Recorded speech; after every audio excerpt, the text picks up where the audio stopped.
Hello दोस्तों, KP college के online classes में एक बार फिर से आप सभी का स्वागत है। हम बीए थर्ड ईयर की क्लासेस में नया चैप्टर स्टार्ट कर रहे हैं जो है अनुशासन के विकास के बारे में। तो कुछ भी पढ़ने से पहले हमें उसका शाब्दिक अर्थ पता होना चाहिए कि ये क्या है और ये इसका उद्भव कहाँ से हुआ है। तो ये जो अनुशासन शब्द है इसका इंग्लिश रूपांतरण होता है डिसिप्लिन। अब ये जो डिसिप्लिन शब्द है ये डिस्पर्जल से बना है। डिस्पर्जल का अर्थ होता है ये आज्ञा मानना, यानी किसी को ऑर्डर देते हैं उसको फॉलो करना। अगर इसका हिंदी में रूपांतरण देखें तो अनुशासन का जब हम संधि विच्छेद करते हैं तो अनु और शासन ये दो शब्द में प्राप्त होते हैं। तो अनु का अर्थ होता है पीछे और शासन का अर्थ होता है आज्ञा। तो अनुशासन शब्द का अर्थ क्या हो गया? आज्ञा का पालन करना ही अनुशासन कहलाता है। ये वाली डेफिनेशन तो है अनुशासन के शब्द से जो अर्थ निकला है उससे बनी परिभाषा है। लेकिन जब अलग अलग साइंटिस्ट थे उन सभी ने अनुशासन की क्या परिभाषाएं दी, वो ये है कि अनुशासन से तात्पर्य प्रशिक्षण। प्रशिक्षण का अर्थ होता है ट्रेनिंग। प्रशिक्षण का अर्थ होता है ट्रेनिंग और अधिगम का अर्थ होता है सीखना।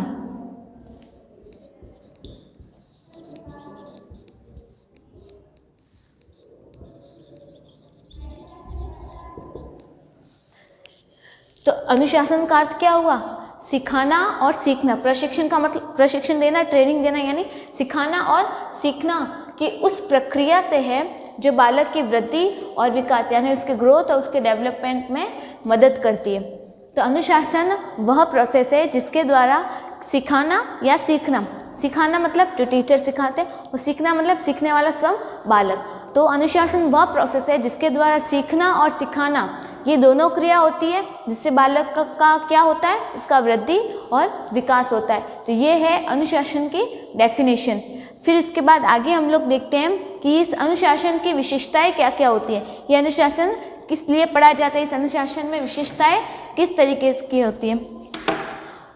तो अगली हेडिंग हो जाएगी अनुशासन की विशेषताएं।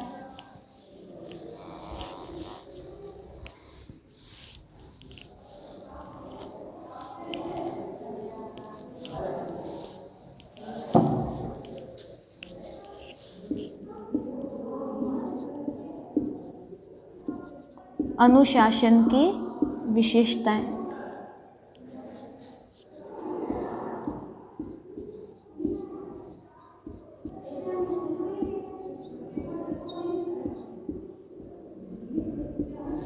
इसके अनुशासन की क्वालिटीज़ क्या क्या होती है। तो सबसे पहली विशेषताएं होती है कि अनुशासन बालकों के भविष्य के निर्माण में महत्वपूर्ण भाग है।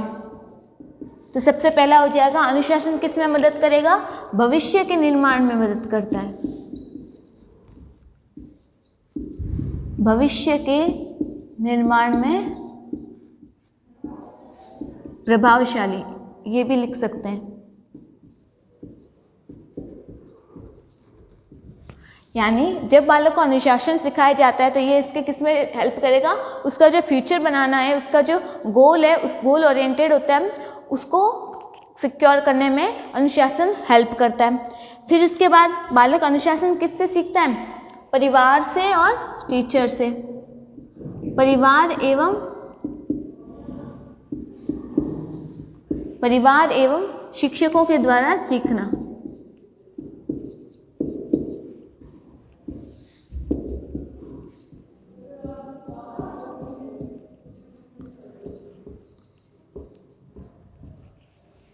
पहला तो था अनुशासन किस में हेल्प करता है? बालक के भविष्य के निर्माण में प्रभावशाली भूमिका निभाता है। और दूसरा है बालक परिवार एवं शिक्षकों के द्वारा सीखता है। और अगली विशेषता है कि अनुशासन से बालक का नैतिक मूल्यों का विकास होता है, यानी इसमें नैतिकता आती है।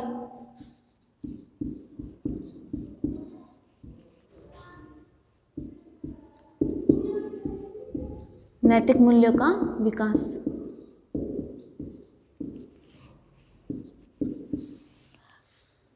उसके बाद है अनुशासन निर्धारित उद्देश्यों की प्राप्ति के लिए सहायक है, यानी यही जो है भविष्य के निर्माण में इसके साथ क्या आएगा? उद्देश्य निर्धारण।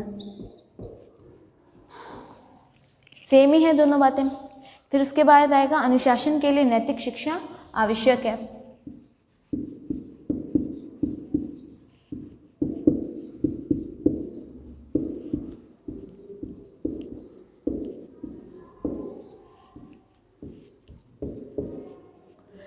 जब बालक को अनुशासन सिखाया जाता है तो उसके साथ साथ उसे नैतिक शिक्षा देना भी आवश्यक है। नैतिक शिक्षा, नैतिक विकास, नैतिक गुण हम लास्ट वीडियो में पढ़ चुके हैं। पिछला जो हमारा चैप्टर था नैतिक विकास के बारे में उसी में था। तो जब बालकों को अच्छे बुरे की पहचान सिखाएंगे तो उससे क्या आएगा, उसमें अनुशासन भी बन जाएगा। फिर उसके बाद है कि जब बालक को नैतिक गुण सिखाए जाएंगे तो उसमें अनुशासन आएगा। तो इससे क्या होगा, उसके व्यक्तित्व का विकास हो जाएगा।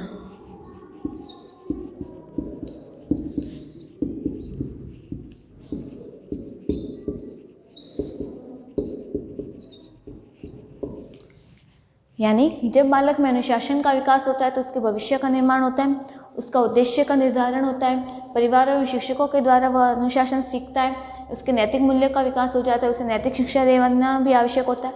और इससे क्या होगा, ये सभी जब क्वालिटीज़ आ जाएगी तो उसके जो पर्सनैलिटी है वो अच्छी हो जाएगी।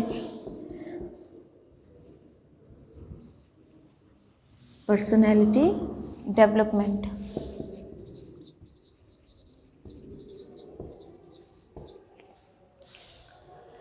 फिर इसके बाद जो हमारा अगला टॉपिक है वो है बालकों में ये जो अनुशासन सीखा है, बालकों के अनुशासन की जो सारी विशेषताएं थी, ये सभी विशेषताएं उसके लिए कहाँ यूज़फुल होगी।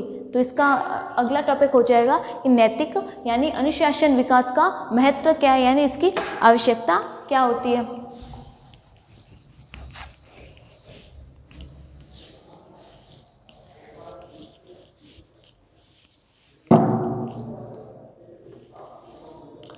अनुशासन का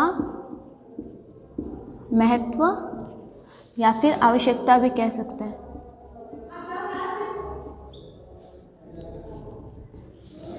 यानी बालक ने ये जो अनुशासन सीखा है ये इसके लिए ये कहाँ पे उसे हेल्प करेगा। तो सबसे पहला इसके लिए हेल्प होगा उत्तम स्वास्थ्य में।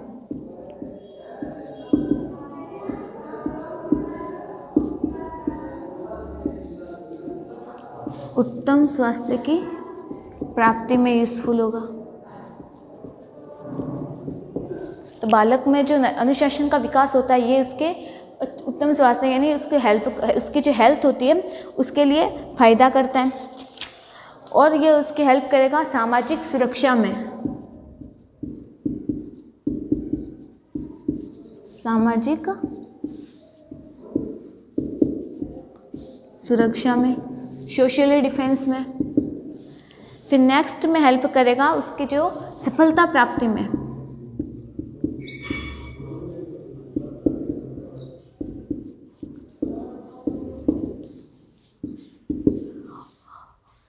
फिर रहेगा सामाजिक सुसमायोजन में। पहले हम सभी पॉइंट्स लिख लेते हैं, फिर उसके बाद हर एक पॉइंट्स को अच्छे से डिस्क्राइब करेंगे। सुसमायोजन, सुसमायोजन में, फिर व्यक्तित्व के विकास में,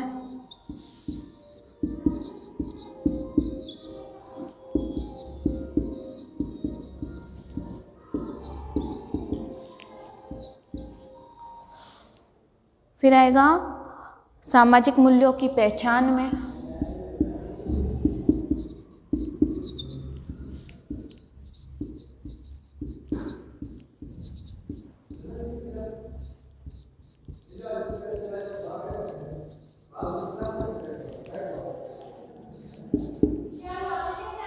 अपेक्षित कार्यों की ओर अग्रसर होने में।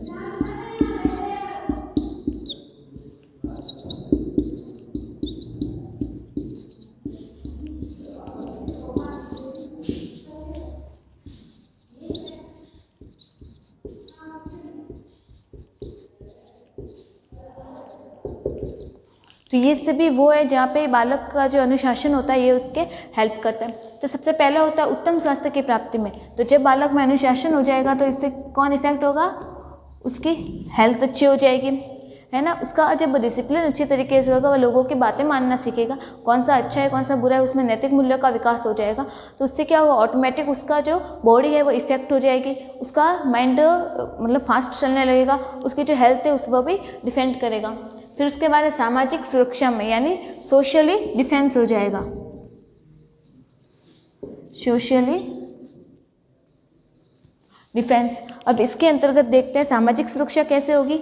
अनुशासन से सुरक्षा की भावना का विकास होता है। किसी भी राष्ट्र की उन्नति यानी किसी भी देश की प्रोग्रेस किस पे डिपेंड करती है, जब वहाँ के लोगों को पर्याप्त सुरक्षा मिलती है, लोग भी अपने जन धन के प्रति आश्वस्त होते हैं कि उन्हें किसी भी प्रकार का कोई नुकसान नहीं होगा, तभी वे पूरे मन से कार्य करते हैं, धन का इन्वेस्टमेंट करते हैं, संपत्ति को सजो कर रखते हैं। यदि उन्हें सुरक्षा नहीं मिलेगी तो वे हमेशा ही संकेतित रहेंगे यानी शोक में डूबे रहेंगे, सदैव डरे डरे रहेंगे, सहमे रहेंगे, उनकी कार्य क्षमता यानी उनका जो कार्य व्यवसाय है वो भी प्रभावित हो जाएगा।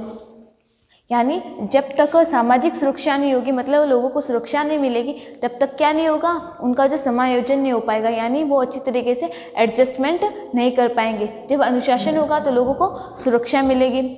फिर उसके बाद है सफलता की प्राप्ति में।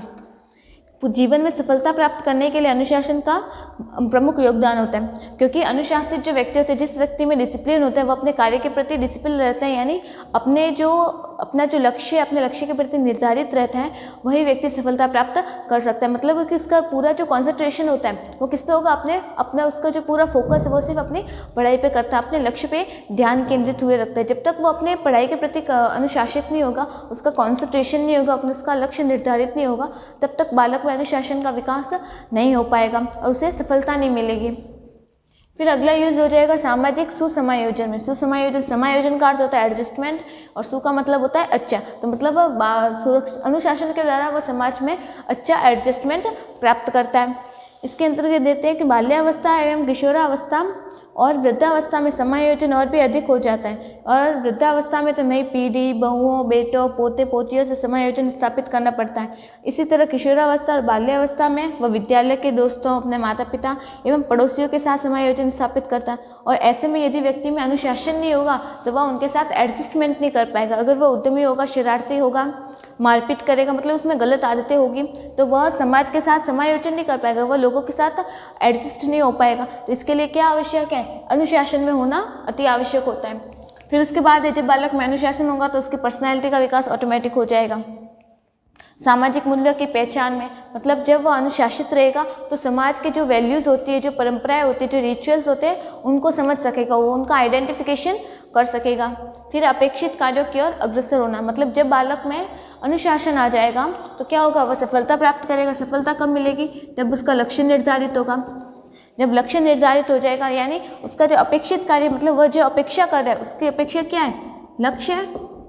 उसका जो लक्ष्य निर्धारित है, यानी किसी को डॉक्टर बनना है, मैं डॉक्टर बनना चाहती हूँ, तो क्या हो जाएगा, मेरा लक्ष्य क्या है, डॉक्टर है, तो मेरी अपेक्षा क्या होगी, मेरा लक्ष्य, मेरा अपेक्षा मेरा लक्ष्य हो गया। तो जब मैं अनुशासित हो गई, यानी मेरा जो पूरा फोकस है वो मेरे लक्ष्य पे आ गया, तो मैं क्या करूँगी, अपेक्षित कार्यों की ओर अग्रसर होंगे। तो मेरा पूरा फोकस मेरे लक्ष्य पे है, तो मेरा जो जितना भी माइंड का सेट है वो मेरा सिर्फ फोकस लक्ष्य पे रहेगा। मेरी अपेक्षा क्या है, सिर्फ लक्ष्य है। तो जब मैं इसके प्रति फोकस हूँ तो मेरा अनुशासन होना सफल हो जाएगा, यानी मैं सिर्फ अपने लक्ष्य के लिए आगे बढ़ती जाऊँगी। तो ये सभी क्या थे कि जब बालक अनुशासन में रहना सीख जाएगा तो क्या हो जाएगा, वह उसके लिए कहाँ कहाँ पे यूज़फुल होंगे, यानी बालक उसका यूज़ कहाँ कहाँ पे कर सकता है। फिर इसके बाद देखते हैं आगे कि बालक में जो ये अनुशासन हो रहा है, बालक ने ये जो अनुशासन सीखा है, ये उसके किस किस फील्ड में काम आ सकता है। तो कहाँ कहाँ पे काम आएगा, अनुशासन बालक के चरित्र निर्माण में सहायक होता है, यानी उत्तम स्वास्थ्य हो गया, हेल्थ हो गई, और कहाँ पे यूज़ आएगा, चरित्र के निर्माण में सहायक होगा, यानी उसका कैरेक्टर अच्छा हो जाएगा। जब वह अनुशासित रहेगा, लोग उसके बारे में बातें करेंगे कि हाँ कि उस बालक का वह बालक अनुशासन में रहता है, तो उसका जो चारित्रिक विकास है वो अच्छी तरीके से हो गया, उसका चरित्र उत्तम है। और क्या होगा, अनुशासन से उससे नैतिक मूल्य, आदर्श और समाज द्वारा जो प्रशंसा मिलेगी। अनुशासन में रहेगा, चरित्र अच्छा होगा तो समाज के लोग उसकी प्रशंसा करेंगे। और अनुशासन से बालक का सर्वांगीण विकास होता है, यानी हमने जब पढ़ा ये व्यक्तित्व का विकास, तो व्यक्तित्व क्या, पूरी पर्सनैलिटी है। अब पर्सनैलिटी में तो सभी विकास आएंगे, तो जब बालक अनुशासन में रहेगा तो उसका सर्वांगीण विकास भी हो जाएगा। फिर है सामाजिक समायोजन करता है। सामाजिक समायोजन हमने अभी देख लिया। फिर उसके बाद है अनुशासन से बालकों में सुरक्षा की भावना आती है, यानी सामाजिक सुरक्षा में अनुशासन मदद करता है। अनुशासन उत्तम स्वास्थ्य और सुंदर व्यवहार के लिए ज़रूरी है। उत्तम स्वास्थ्य, जब बालक अनुशासन में रहता है तो उसका स्वास्थ्य उत्तम रहेगा, उसका चरित्र अच्छा रहेगा, उसका सर्वांगीण विकास हो जाएगा, वह समाज के साथ समायोजन स्थापित कर लेगा। तो ये सभी क्या है कि अनुशासन इन सभी क्षेत्रों में बालक की मदद करता है, यानी अनुशासन के द्वारा ये सभी लाभ है जो बालक को प्राप्त हो रहे हैं। फिर उसके बाद आगे हम देखते हैं कि किन किन टेक्निक्स के द्वारा बालक को अनुशासन सिखाया जा सकता है। तो हमारा जो अगला टॉपिक हो जाएगा कि अनुशासन की टेक्निक कौन कौन सी है, यानी अनुशासन को सिखाने की विधियाँ कौन कौन सी हैं।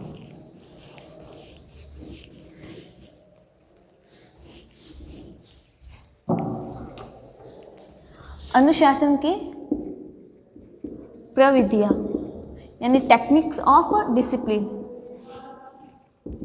बालक को अनुशासन किस किस तरीके से सिखाया जाता है, तो 3 मेथड्स हैं जिसके द्वारा बालक को अनुशासन सिखाया जा सकता है। तो सबसे पहले है प्रभुत्वात्मक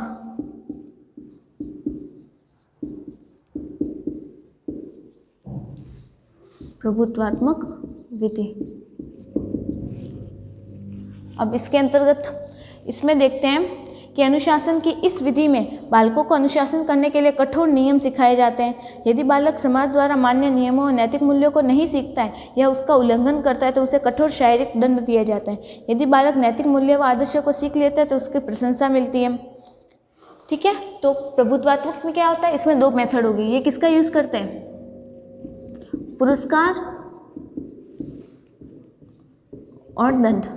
जो प्रभुत्वात्मक विधि होती है इनमें इन 2 पहलुओं को देखा जाता है। जब बालक अच्छा काम करता है, नैतिक मूल्यों को सीखेगा, जो भी नैतिक मूल्य होंगे, नैतिक मूल्यों, व्यवहारों, आदर्शों, अगर बालक इन सभी को सीखेगा तो उसे क्या मिलेगा, पुरस्कार मिलेगा। लेकिन अगर वह इन सभी को नहीं सीखता तो उसे दंड की प्राप्ति होती है। अब ये दंड कैसे मिलता है उसे, शारीरिक रूप से, शारीरिक और कठोर दंड दिया जाता है। तो इन सब के द्वारा जो बालक को अनुशासन सिखाया जाता है, तो ये कौन सी विधि होती है, प्रभुत्वात्मक विधि या फिर प्रविधि कह सकते हैं। तो प्रभुत्वात्मक प्रविधि में 2 विधियों का यूज़ किया जाता है, पुरस्कार और दंड की मेथड। जब बालक को नैतिक मूल्यों और अच्छे व्यवहारों को नहीं सीखता है तो उसे दंड दिया जाता है और ये दंड शारीरिक रूप से दिया जाता है। और जब वह सीख जाता है, अच्छी आदतों को अपनाता है अपने व्यवहार में, तो उसे पुरस्कार दिया जाता है। तो ये विधि है प्रभुत्वात्मक, जिसके द्वारा बालक को अनुशासन सिखाया जाता है। और दूसरी मेथड होती है प्रजातांत्रिक प्रविधि। दूसरी मेथड होती है प्रजातांत्रिक प्रविधि। अब उसके अंतर्गत पहली थी प्रभुत्वात्मक और दूसरी है प्रजातांत्रिक।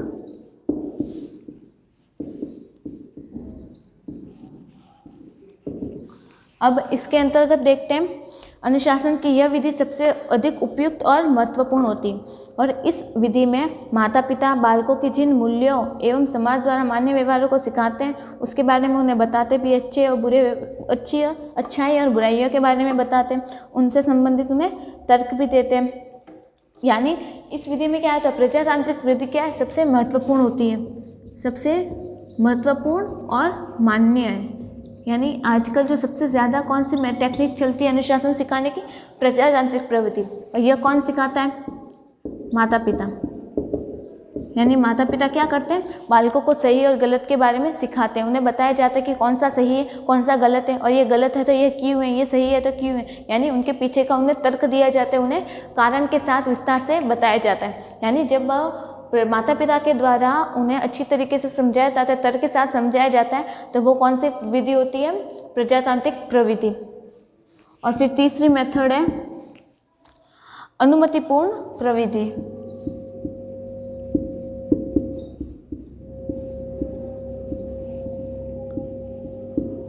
अनुमतिपूर्ण प्रविधि, अनुशासन की ये जो तीसरी मेथड है, इसके अंतर्गत देखते हैं कि अनुशासन की यह विधि बालकों को अनुशासन करने की दिशा में अधिक सफल एवं उपयुक्त विधि नहीं है। मतलब ये सबसे जो पॉपुलर है, ये वो नहीं है, चल भी सकती है और नहीं भी चल सकती, इसका ज़्यादातर यूज़ नहीं किया जाता है। इसमें क्या होता है, इस विधि के द्वारा माता पिता एवं संरक्षक बालकों को अनुशासित करने के लिए कोई विशेष प्रयत्न नहीं करते और न ही उन पर अपना नियंत्रण रखते। यानी अनुमतिपूर्ण प्रविधि में क्या होता है, माता पिता कुछ नहीं सिखाते, बालक क्या करते हैं, अपनी मर्जी से सभी कार्य करते हैं। यानी अनुमतिपूर्ण प्रविधि में क्या होता है, जो माता पिता होते हैं वो बालकों पर बिल्कुल भी कंट्रोल नहीं रखते, बालकों को जो करना होता है वो करते रहते, ना उन्हें कुछ टोका टोकी करते कि कौन सा सही है कौन सा गलत है, यानी उन्हें बिल्कुल सिखाते नहीं हैं। तो ये क्या है, सबसे फेल्ड मेथड है, इसका ज़्यादातर यूज़ नहीं किया जाता। सबसे पॉपुलर कौन सी मेथड है, प्रजातांत्रिक प्रविधि, क्योंकि इस विधि में माता पिता के द्वारा बालकों को सही गलत की पहचान करवाई जाती है, उन्हें अनुशासन सिखाया जाता है। और जो प्रभुत्वात्मक प्रविधि होती है इसमें पुरस्कार और दंड के द्वारा सिखाया जाता है, ये हर कोई कर सकता है। अगर बालक कोई कार्य करता है वो सही है तो उसे पुरस्कार दिया जाएगा, गलत है तो उसे दंड दिया जाएगा। तो ये 3 मेथड्स थे बालक को अनुशासन सिखाने के, प्रभुत्वात्मक, प्रजातांत्रिक और अनुमतिपूर्ण। फिर इसके बाद देखते हैं कि अनुशासन की ये जो विद्या होती है इनको प्रभावित करने वाले फैक्टर्स कौन कौन से होते हैं, यानी अनुशासन किन किन के द्वारा इफेक्ट होता है यानी प्रभावित हो रहा है। तो अनुशासन को प्रभावित करने वाले फैक्टर्स,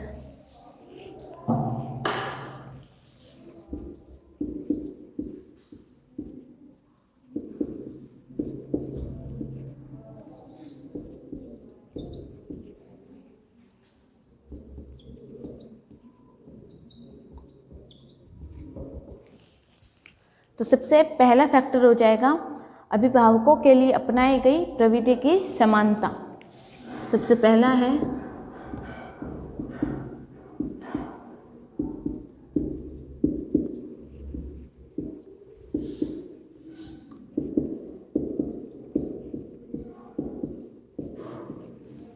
अभिभावकों के लिए बनाई गई जो विधि है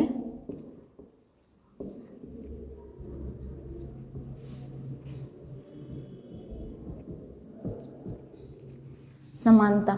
अब ये पॉइंट क्या कहता है उसके बारे में देखते हैं कि अधिकांश माता पिता एवं गार्डियन अपने बालकों के साथ उन्हीं अनुशासन प्रविधियों को अपनाते हैं जैसा उनके माता पिता ने उनके साथ अपनाया। उनकी दृष्टि में वही अनुशासन का सबसे अच्छा ढंग होता है। यदि अभिभावक अनुमतिपूर्ण अनुशासन वाले वातावरण में पढ़े हैं तो वे भी बालकों के साथ वही व्यवहार रखते हैं।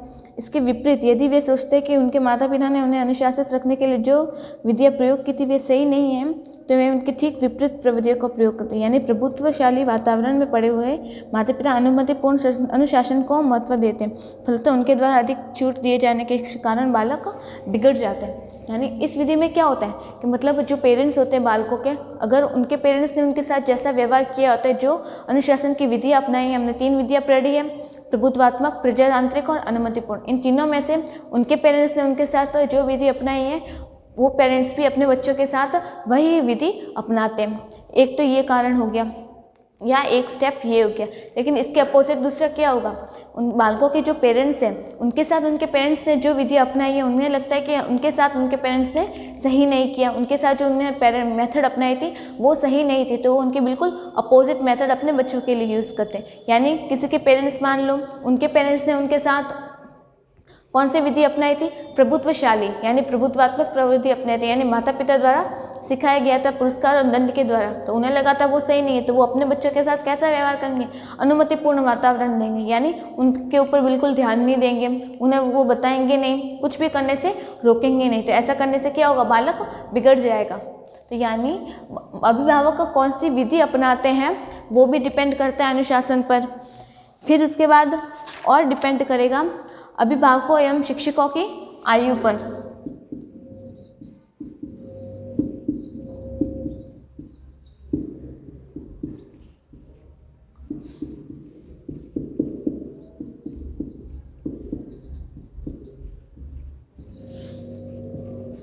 अभिभावकों एवं शिक्षकों की आयु पर।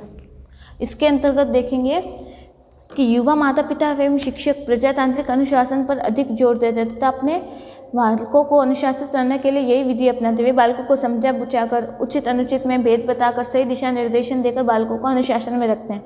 और युवा अभिभावक में बालकों की आवश्यकता, वातावरण परिवर्तन, आधुनिकता से बेहतर तालमेल की क्षमता होती है। यानी जो अभिभावकों और शिक्षकों की आयु पर डिपेंड करती है, यानी अगर अभिभावक और शिक्षक युवा है, यंग एज में है, तो वो कौन सी विधि अपनाएंगे, वो प्रजातांत्रिक अपनाएंगे। यानी समय समय पर बालकों को गाइड करते रहेंगे कि हाँ अनुशासन इस तरीके से होता है, उन्हें हर चीज़ के बारे में समझाया जाएगा। यानी गाइड किया जाएगा। तो जो युवा टीचर या फिर युवा पेरेंट्स होते हैं, यानी जो यंग एज में होते हैं, वो लोग क्या करेंगे, वो सही दिशा निर्देश देते हैं और कौन सी विधि अपनाएंगे, प्रजातांत्रिक मेथड अपनाते हैं। फिर और तीसरा फैक्टर हो जाएगा अभिभावकों के लिए प्रशिक्षण, यानी पेरेंट्स को ट्रेनिंग देना।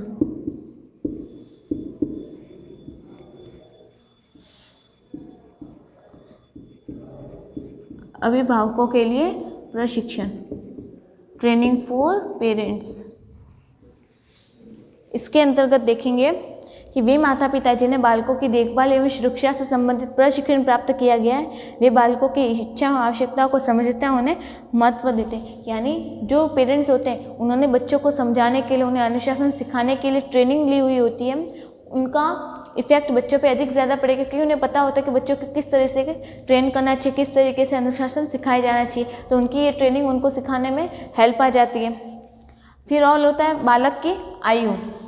अब बालक की आयु, बच्चे की आयु कितने, उस पर भी डिपेंड करेगा। बालक को कम अवस्था में इतना सब भारी भरकम सिखाया जाएगा तो बालक कैसे सीखेगा, नहीं सीख पाएगा। तो उसकी एज भी डिपेंड करेगी और बालक का लिंग भी डिपेंड करेगा। फिर और डिपेंड करेगा सामाजिक आर्थिक स्थिति,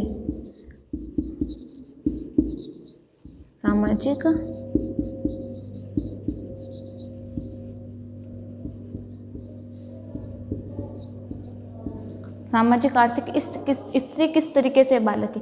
अध्ययनों से ज्ञात हुआ है कि निम्न एवं मध्यम सामाजिक आर्थिक स्थिति के माता पिता प्रभुत्वशाली अनुशासन देखते हैं, यानी वो अपने बालकों को कठोर रखेंगे, उन्हें गलतियां करेंगे तो उन्हें दंड देंगे, अगर अच्छा करेंगे तो उन्हें शाबाशी देंगे।